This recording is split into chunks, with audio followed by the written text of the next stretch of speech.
Buen mediodía para todos. Gracias Jorge, gracias Enrique, gracias a Deme por la invitación.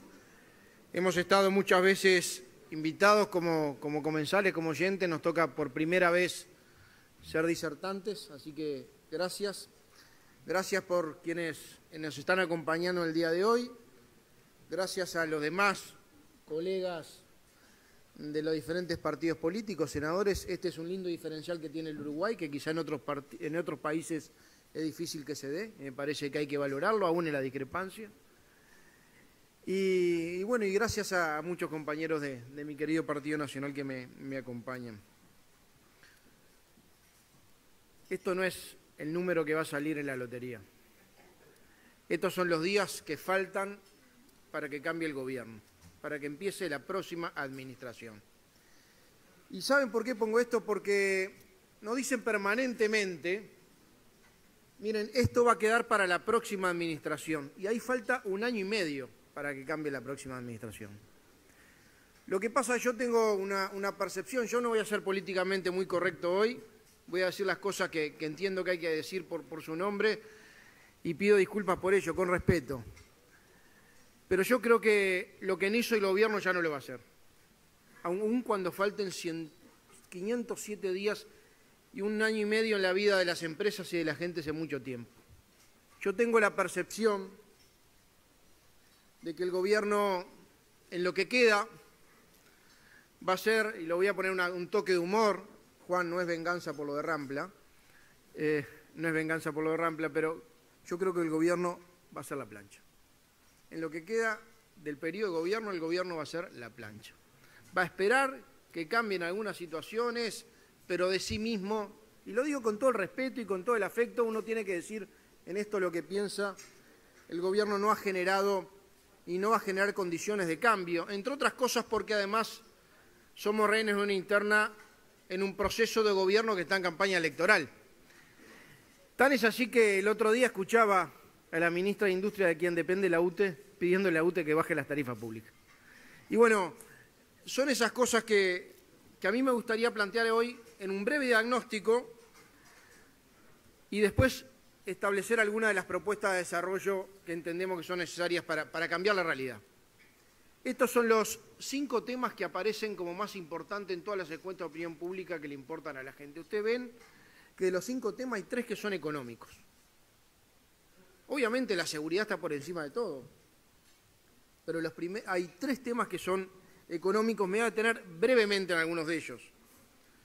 Seguridad pública, acá le puse alerta roja, porque creo que no hay otra forma de definir la seguridad pública como esto, porque tiene que ver con la calidad de vida. Yo creo que ya no es un problema de presupuesto ni de cantidad de efectivos, tiene que ver con un liderazgo en política de seguridad que no va a cambiar. Y la verdad que todos estamos padeciendo esta situación. En realidad yo creo que más allá de la buena voluntad, y yo no descarto la buena voluntad en este tema, en seguridad pública no va a cambiar. El segundo tema es la educación. Y acá hay una alerta amarilla, obviamente. Yo no voy a hablar de tema de educación, todos sabemos los indicadores, pero acá lo que falta es control político de la educación y liderazgo. Liderazgo político. Acá hubo acuerdos políticos entre todos los partidos que no se cumplieron. Y me parece que es bueno retomar este tema porque le va al futuro del Uruguay una política de Estado. Lo tercero es la economía. Y acá le puse alerta amarilla en la economía. Y no porque lo diga Fitch, sino porque ninguna de las proyecciones que hizo el equipo económico a lo largo de estos casi 5 años se cumplieron. Voy a nombrar algunos. Este gobierno daba para el 2015 un crecimiento de 2,5 puntos del PBI, creció en el 2015 0,4. Daba para el 2016 2,5, creció 1,7. Da para este año 2,5 puntos. Todos los analistas dicen que va a crecer muy por debajo, bastante por debajo del 2, y para el año que viene da 3,3, y todos dicen que va a bajar, va a estar en un crecimiento bastante más cercano al 1%. El déficit fiscal, en el 2015 proyectaron para el 2015 3,3, fue 3,6. Para el 2016 proyectaron 3,1, fue 3,8. Para este año proyectan 2,7, es 4%. La inflación, obviamente está fuera del rango meta hace tiempo. El ejemplo del 2018, para este año estaba proyectada una inflación de 7.7 y está en el 8.3. La deuda pública, que sigue aumentando y siguen elevando el tope de deuda para cumplir una regla fiscal que la vienen perforando.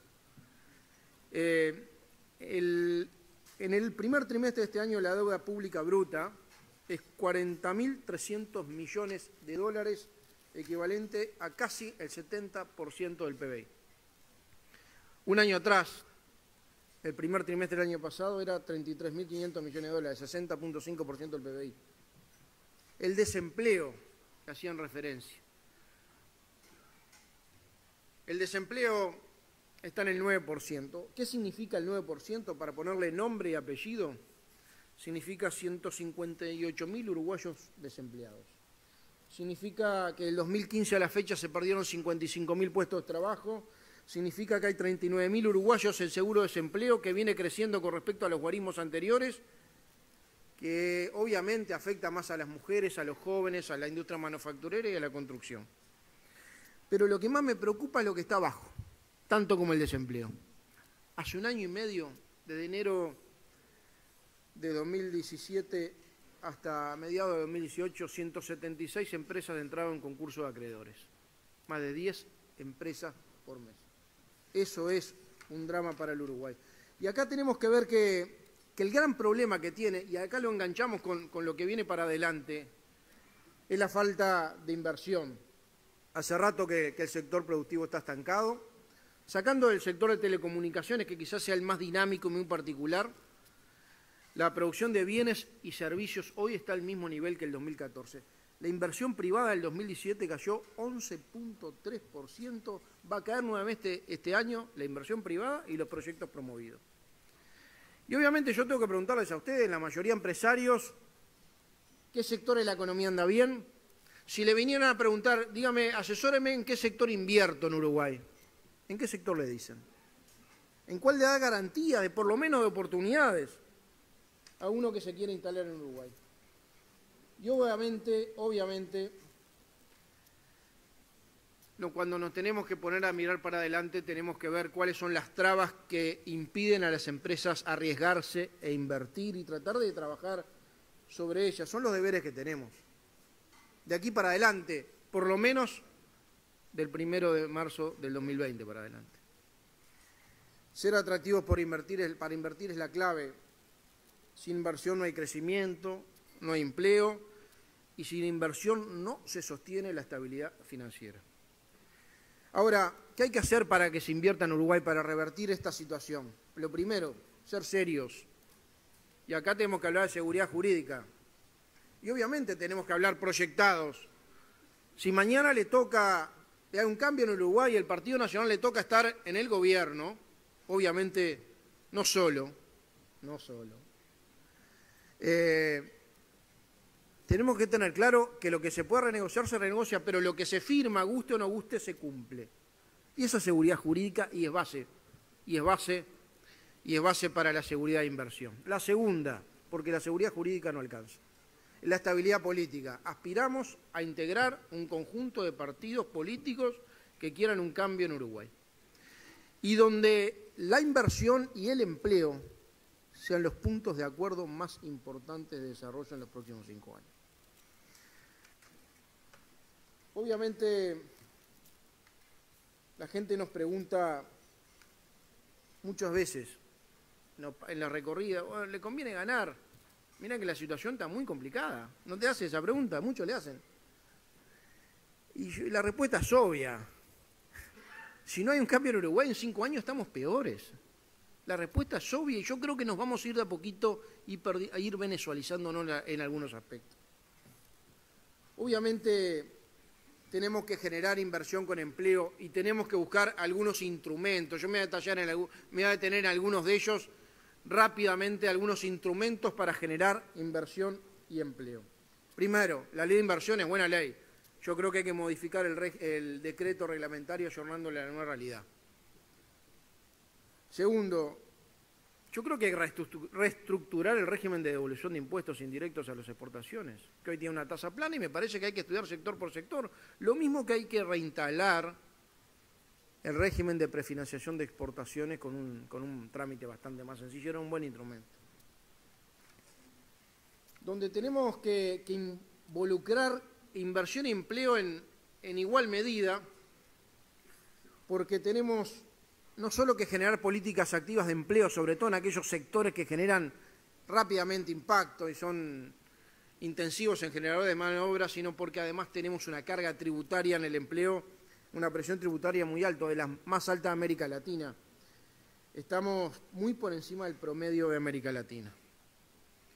Tenemos que asegurar una regla fiscal y económica y una política económica acorde. Una regla fiscal que con el objetivo de condicionar el gasto público, de baja de déficit, e incluir condiciones que mejoren la competitividad y obviamente acompasada por un tipo de cambio en el mismo sentido. Tenemos que generar esto. Yo le estaba hablando de inversión y tenemos que generar esto. Que obviamente es una decisión, es un concepto y tiene mucho que ver con lo que queremos para adelante. La gente y la producción ya hizo el esfuerzo. Ahora le toca al Estado hacer el esfuerzo. Y la verdad que en el manejo, la austeridad en el manejo de las cuentas públicas, en la duplicación, triplicación del Estado, es donde nosotros tenemos que trabajar. No estoy hablando de inversión social, estoy hablando de todo lo superfluo que hay y que todos sabemos que existe. Con tope de gasto, gastar menos, pero sobre todo gastar mejor, redimensionando el Estado, que incluye, entre otras cosas, el Estado paralelo, estas sociedades anónimas de propiedad estatal que pululan por el Estado, y donde el tema de los funcionarios públicos, donde no me voy a detener porque no me dará el tiempo, es un tema importante. Hay 310.000 vínculos de funcionarios en el Estado. 70.000 lo pusieron desde el 2005 a la fecha, se incrementaron, o sea, llenaron todas las vacantes e ingresaron 70.000 más. Esto significa un 1.8% del PBI, 1.000 millones de dólares más o menos por año. En el 2004 había 137 cargos de confianza, hoy hay 316. Y hay 107 cargos de asesores de ministros aprobados en el presupuesto del 2010. Y obviamente tenemos que trabajar con las vacantes. Una vacante que no se llene de cada 3 que se generan significa un ahorro de 80 millones de dólares. Tarifas públicas. Este es otro elemento que genera sacar el anclaje a la actividad privada. Acá tenemos las dos contracaras, el peor y el mejor de la clase. Yo no voy a hablar de la herencia de ANCAP, creo que todos ya sabemos en este caso los errores y los horrores de ANCAP. Lo que está claro es que el rescate de ANCAP nos costó 1.000 millones de dólares, entre la capitalización, la Comisión Andina de Fomento y porque estamos pagando los combustibles, ¿verdad? Y tenemos que hacer que ANCAP vaya camino a la paridad de importación en los combustibles. Mecanismos hay. ¿Va en un camino correcto? Va, lento, muy lento. Tenemos que ir a ese mecanismo donde las unidades reguladoras funcionen con tarifas técnicas de referencia, donde obviamente empecemos a trabajar en bajarle la tasa inflamable de los combustibles, hacer la mezcla al mínimo, redimensionar el subsidio del transporte para que no sea solo el gasoil que asuma el costo del mismo. Ahí tenemos 2 o 3 pesos en cada uno de los litros de combustible. Y por el otro lado tenemos la UTE, que la UTE anduvo muy bien, no solo porque hubo un acuerdo multipartidario de energía que permitió generar diferente, estimular las energías renovables, sino por una gran hidraulicidad con el cual el costo de abastecimiento de la demanda bajó bastante, casi 300 y pico millones de dólares. Ahora, el 2016 UTE dio una utilidad de 404 millones de dólares. ¿Saben lo que pasó? El Estado, mejor dicho, Rentas Generales, le sacó 220 en 2 o 3 partidas. Y en el 2017, que tuvo una utilidad mayor, 520 millones de dólares, un poquito más en realidad, el Rentas Generales le sacó 370 millones de dólares. Entonces, cuando los servicios técnicos de UTE decían que podían bajar las tarifas, podían bajarla hasta un 15%, no solo la bajaron, sino que la subieron porque este era el objetivo. La verdad, ni cuando llueve mucho, ni cuando hay mucha energía renovable, que abarata el costo de abastecimiento en la demanda, ni cuando baja el petróleo como bajó en su momento de 110 a 50 dólares el barril, la gente tuvo un beneficio de esa oportunidad. Y yo creo que sobre eso tenemos que trabajar, obviamente. Inserción internacional, Uruguay está aislado. Nosotros tenemos que trabajar enormemente. Este gobierno ha generado como un gran logro, después de un gran debate, un TLC con Chile que no tiene mucho efecto práctico en lo comercial. Acá tenemos que tratar una estrategia que tenga que ver con flexibilización y con buscar mecanismos y mercados con preferencia arancelaria, con poca ideología y mucho pragmatismo. Estamos pagando 260 millones de dólares de aranceles.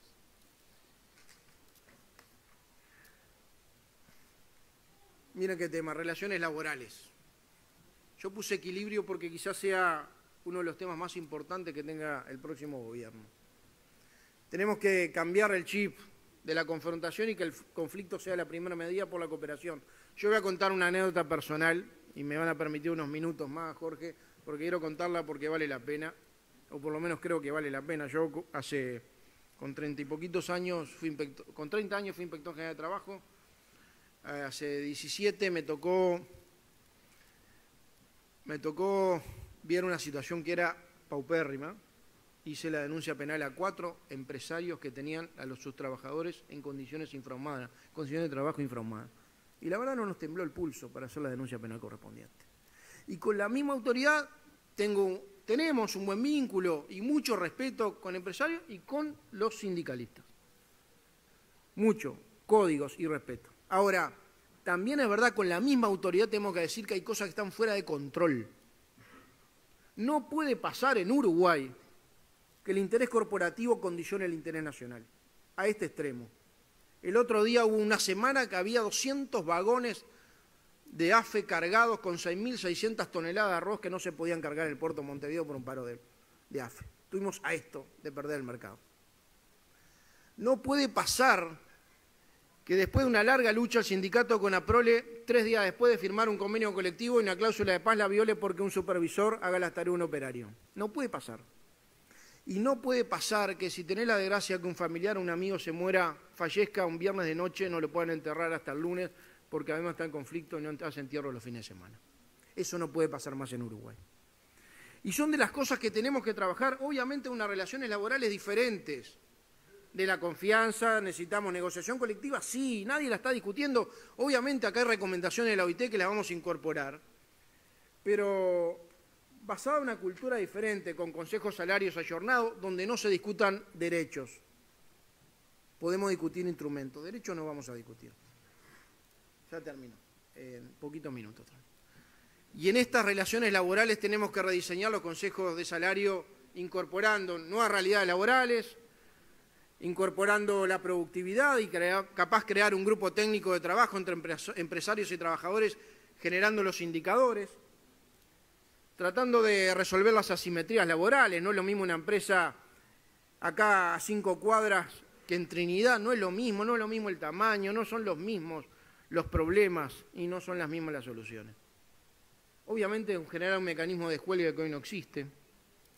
Y obviamente tenemos que ser muy claros en esto. Nosotros vamos camino, si nos toca la oportunidad al Partido Nacional de Gobernar, de derogar el decreto 165/6, que interpreta la OIT y la justicia uruguaya, que las ocupaciones y lugares de trabajo es como una extensión del derecho de huelga. Tenemos que ser muy claros también en esto, para que la gente no se engañe al momento de votar. Necesitamos un Ministerio de Trabajo dialogador, mediador, negociador, garante de los derechos de todos, de los sindicalizados y de los no sindicalizados, y sobre todo garante de los cumplimientos de los convenios colectivos y la cláusula de paz. Obviamente el tema de infraestructura es un tema que lo voy a dejar medio por arriba. Los 3 instrumentos, obra pública, PPP y concesiones, están arriba de la mesa. Hay 7 PPP de viales, de infraestructura vial, y 3 PPP educativas. ¿Saben? Son 1.200 millones de dólares. ¿Saben lo que significará en la economía? Están prontas, están licitadas, están adjudicadas o preadjudicadas. No van a empezar. ¿Por qué? Por problemas burocráticos. Y bueno, nosotros tenemos que generar mecanismos, Tony Blair lo hizo y algunas otras experiencias, grupos que trabajen en proyectos estratégicos y le pasen por arriba a la burocracia y a las chacras del Estado para tratar de ejecutar los proyectos necesarios en una administración. Después de 15 años de un gobierno con mayoría propia, yo creo que sana, lo digo con mucho respeto, pero es mi posición, es sana la alternancia del poder. Queremos ser merecedores de la oportunidad de traer inversión, de traer desarrollo, de mejorar la gestión, de generar empleo, con dos conceptos que son las premisas básicas, humildad y coraje. Humildad y coraje. Y en este proceso que viene eleccionario nadie puede ser indiferente. No, nos va la vida del Uruguay quizá por los próximos 20 años, y si la gente no nos da confianza tenemos la responsabilidad de no solo gobernar para los propios, gobernar para todos. Luis Lacalle Pou dice una frase que yo la comparto, que es: no podemos cambiar una mitad por otra. Porque el post-frentismo no es sin el Frente Amplio, es con todos. Llegó el momento de cerrar una brecha que cada vez es más dura, es más grande, y mirar entre todos hacia adelante. Y para terminar, usé una frase que a mí me gusta mucho, de un título de un trabajo de la CEPAL, donde dice que hay brechas por cerrar, pero sobre todo caminos por abrir. Muchas gracias.